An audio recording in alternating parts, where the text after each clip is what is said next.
Hello year one. Okay, so this week we are going to be we're going on a bear hunt again like we have been for the last 2 weeks. But all this work that we've been doing has been building towards something. We're going to write we're going on an animal hunt story, but it's not going to be about a bear, it's going to be about our own animal, whichever animal we choose. It might be the animal which you invited to Bear's party last week in your letter, or it might just be an animal that you like. It's up to you.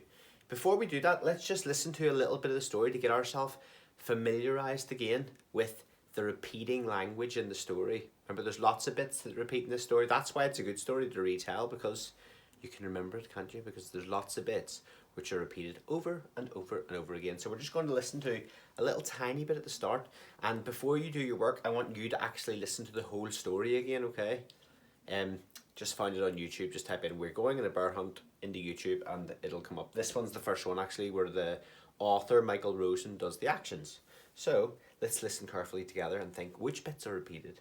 Which bits does he always say? This.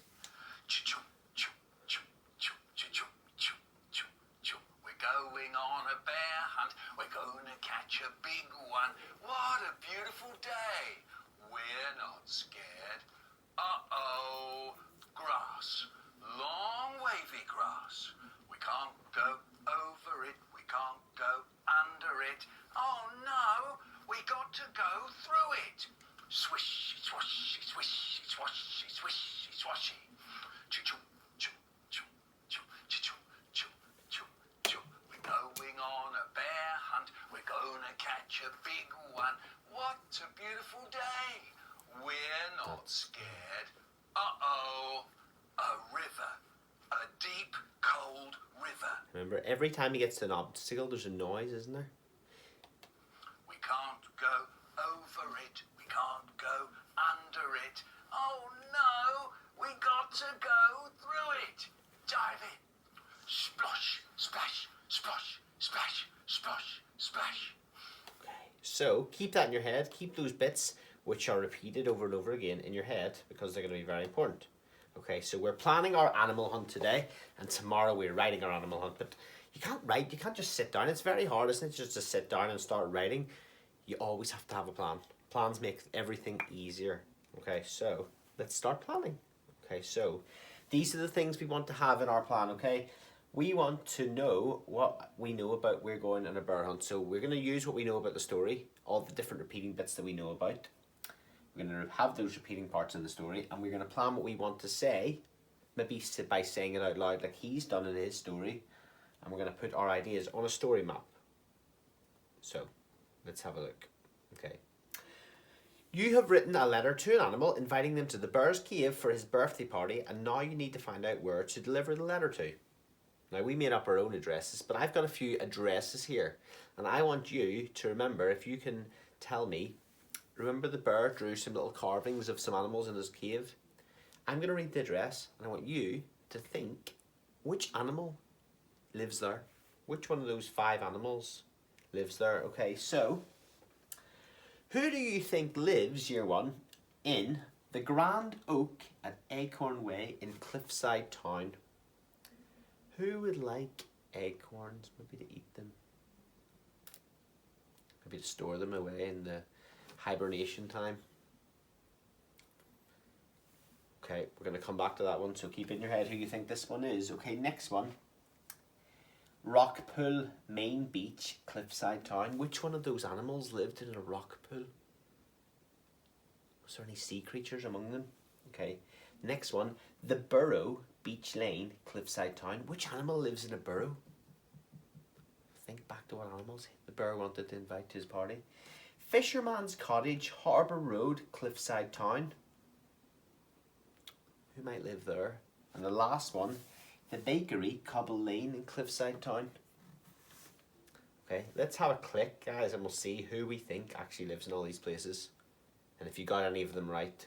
Okay, let's see. Okay, let's click on this first one. So Acorn Way, the Grand Oak, like the oak tree. Oh, it's a squirrel. Squirrels like acorns, don't they? What about the rock pool? I think that one's probably the most obvious. It's the crab. Then the burrow. Not sure if you guys know what animal lives in a burrow. It's a rabbit. And then in the bakery, oh, it's a little mouse. Maybe he likes to steal the bread and the buns in the bakery. And the fisherman's cottage, it's the pesky seagull. Okay. So, what is our story with repeating parts? Well, we need to think of a title. So instead of we're going on a bear hunt, if you're writing about looking for a snake to go to his party, you could call it We're Going on a Snake Hunt. If you wanted to invite the crab to Bear's party, you could call it We're Going on a Crab Hunt. Okay? Then we've got a beginning. We're going to talk about that tomorrow. A dilemma, that's the problem in the story. What goes wrong? Maybe all of these obstacles they have to get through. The cold river, the long grass. Use a resolution. This is when the problem gets fixed. And then is it a happy ending or a sad ending? And we're going to put our repeated parts in. And you can see very tiny here. We're going on a bear hunt. We're going to catch a big one. What a beautiful day. I'm not scared. We can't go over it. We can't go under it. There's so many repeating parts in this story. And that's why I want you to listen to it before we start. Okay? So, beginning. The character or setting is introduced. Let's click here and see what it says. So, who are we looking for? Well, in my story, I'm looking for a snake. I've changed it. It was going to be a duck, but I've changed it to a snake. Simon Snake. Or no, Sid Snake, maybe. Can't really think. I'll think of a good name. Okay.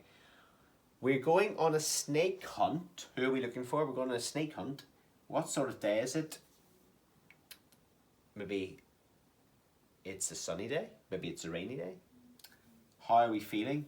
Well, in their story, it says we're not scared. Maybe we're not worried. We're not tired. We're not anything. You can think. It's your own story. Or you can just use what they have in Bear Hunt.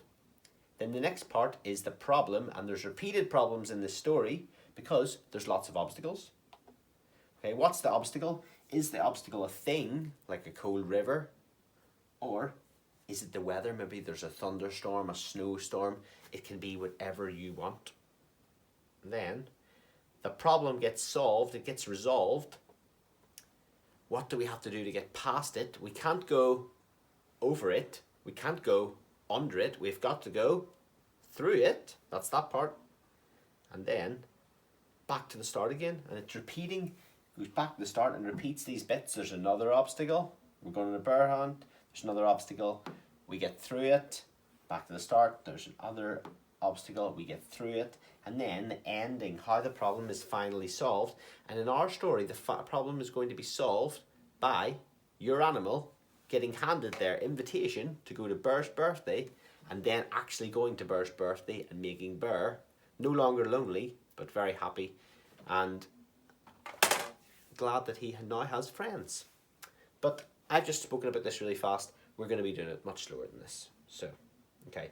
To help you think of these obstacles, I have given you this obstacle dice. And it has different things on it. You do not have to use any of these obstacles. But this is just to help you. Maybe to give you some ideas. And maybe by looking at these pictures, you might think, oh, that's reminded me of something else. I could use that. So we've got some bees. There are a swarm of bees. That would be hard to get through, wouldn't it? You could get stung. We've got a stinky swamp. We have a thunderstorm. And there's some more on the back.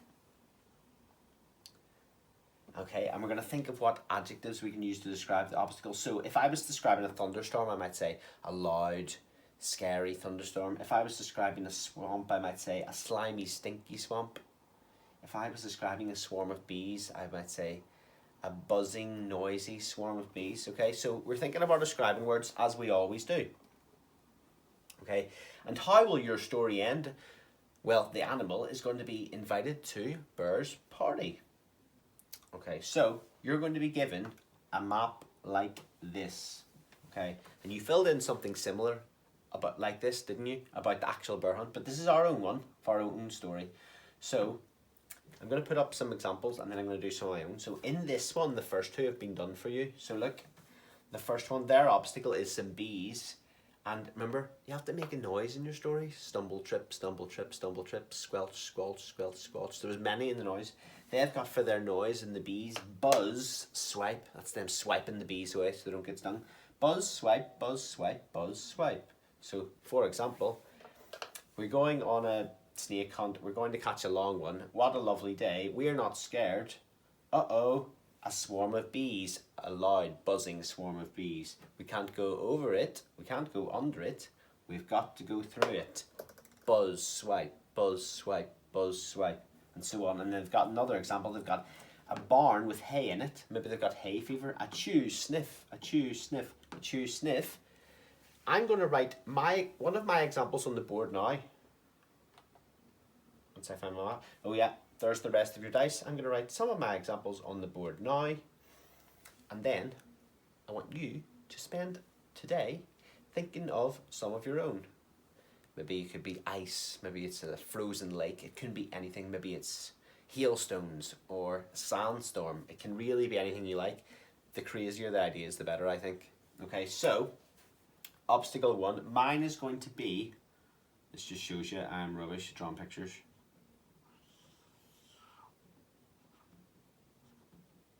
It looks like an alien, doesn't it? Mine is going to be, and I want you to write in the box some describing words to describe that you're going to put in your story. I'm going to have a thorn bush, but I'm going to have, can I put for thorn bush? A prickly, comma, sharp, thorn bush. Okay, so a thorn bush, a prickly, sharp thorn bush. We can't go over it, we can't go under it, we've got to go through it. What noise? Oh, if you're getting stung by thorns, that's not going to be good, is it? So maybe my noise could be ow, ouch, ow, ouch, ow, ouch. Okay, so that's my first one. I'm going to do one more. Let me think. I'll do...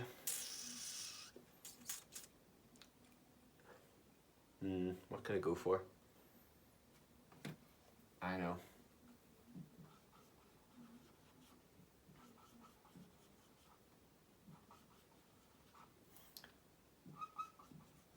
Clouds.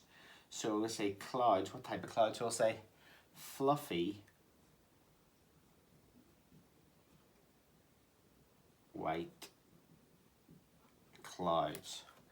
What noise would it make when I'm going through the clouds? Oh, that's a tricky one. Maybe it's windy. Woo, whoosh, woo, whoosh, woo, whoosh. Now remember, these don't even have to be real sounds. Woo, whoosh, that's just, I've made that up, half of that, haven't I? But it sounds interesting, doesn't it? You get the picture going through the clouds and you can hear that wind. So, best of luck. Use your story dice if you need it. If you can't think of any ideas, use your dice, it's there to help you. And if you want to think of your own completely from scratch, do it. But have fun with it. No answer's wrong. Just make sure that you try and use describing words in the little box to help you. I forgot to write clouds. Because this plan is going to help you tomorrow to write your proper story. So you need to pick your obstacle. It can be weather or actually something that's in the way. Describe it in the box. Write your noise in the box. And we're going to do that 3 times until we get to number 4. And that's when you're going to find your animal. Now, my animal was a snake. I am the worst drawer ever, guys. Okay, so a snake. So in the story, if we're going on a bear hunt, it said 2 big googly eyes, 1 wet nose or something in it. How can I describe my snake? I'm going to say a long, scaly body, a forked tongue. Snake has a tongue like a fork, doesn't it? And what else does a snake have? And scary hiss. That's the noise a snake makes. And at the end, the snake, which might not be that scary, is going to be invited to the bear's birthday. So I could draw a picture of the snake playing Pass the Parcel, or a snake playing musical statues or musical chairs or something, or even just sitting eating cake with the bear. But this bit's not too important. It's these obstacles we're worried about today mainly. So I want you to think of 3 obstacles, okay? And have fun with it, okay? Let me know. Send them to me.